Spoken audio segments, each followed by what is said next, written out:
I don't know if you can hear that.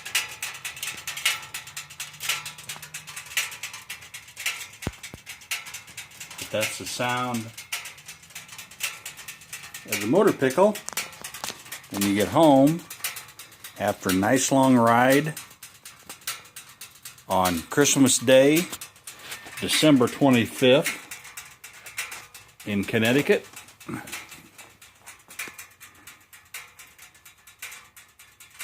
It's still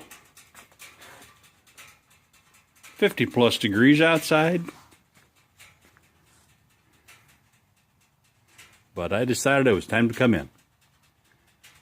Merry Christmas, y'all.